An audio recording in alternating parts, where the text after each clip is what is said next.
ابن جعفر علیہ السلام فرماتے ہیں کہ آپ ذی الحجہ کی پہلی تاریخ کو پیدا ہوئے تھے۔ سامعین گرامی قدر، یوں ہی وقت گزرتا گیا اور عید کا دن آیا اور ساری قوم نمرود سمیت عیدگاہ میں چلی گئی۔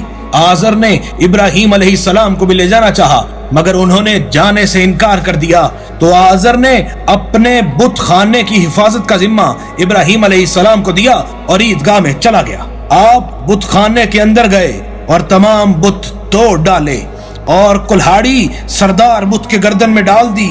جب لوگ واپس لوٹ کر آئے تو دیکھنے لگے کہ ان کے خدا زمین پر بکھرے پڑے ہیں، تو کہنے لگے کہ جس نے بھی یہ کیا ہے وہ مارا جائے گا۔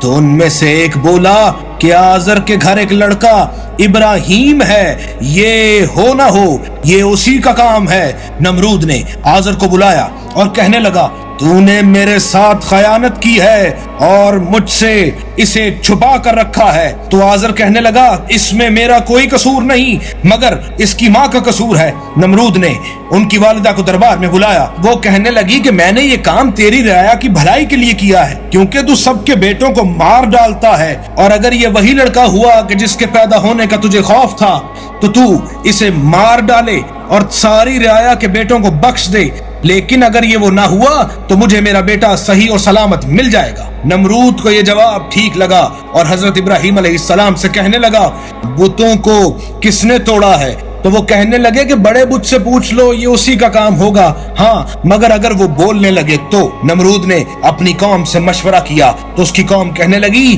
اسے آگ میں جلا ڈالو۔ الغرض ابراہیم کو قید کیا گیا اور حکم ہوا کہ بڑی آگ لگائی جائے۔ لکڑیاں جمع کی گئی۔ جس روز حضرت ابراہیم علیہ السلام کو آگ میں پھینکا جانا تھا اس روز نمرود خود بھی آیا اور اس کے بیٹھنے کے لیے ایک اونچی جگہ پر انتظام کیا گیا، مگر تپش اتنی تھی کہ کوئی آگ کے قریب نہ جا سکتا تھا۔ اس وقت شیطان آیا اور کہنے لگا منجلیک بناؤ اور اسے آگ میں ڈال دو، اور وہاں آزر نے ابراہیم کے چہرے پر تماچا مارا اور کہنے لگا کہ اپنی فکر سے باز آ جا، مگر ابراہیم علیہ السلام کہاں ٹلنے والے تھے۔ حضرت ابراہیم علیہ السلام کو منجنیق میں ڈالا گیا تو اس وقت تمام چیزوں نے فریاد کی۔ زمین کہنے لگی پروردگارا مجھ پر اس کے علاوہ کوئی نہیں تیری عبادت کرنے والا، تو کیا تو راضی ہے کہ لوگ اسے آگ میں جلا ڈالیں؟ فرشتے بولے اے پروردگار تیرے خلیل کو لوگ جلاتے ہیں تو کیا تو اپنے خلیل کی مدد نہ کرے گا؟ تو پروردگار نے کہا کہ اگر وہ مجھ سے مدد طلب کرے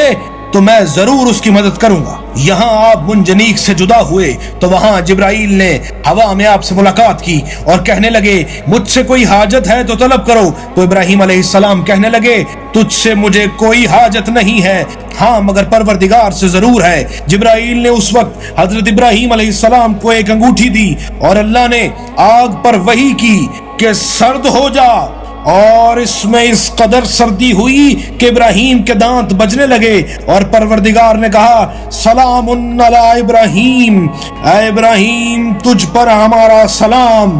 وہاں جبرائیل آئے اور آپ کے ساتھ گفتگو میں مصروف ہو گئے اور ان کے چاروں طرف گل و لالا پیدا ہو گئے۔ جب نمرود نے یہ منظر دیکھا تو بے ساختہ کہنے لگا کہ اگر کوئی خدا اختیار کرنا چاہے تو ابراہیم جیسا خدا اختیار کرے۔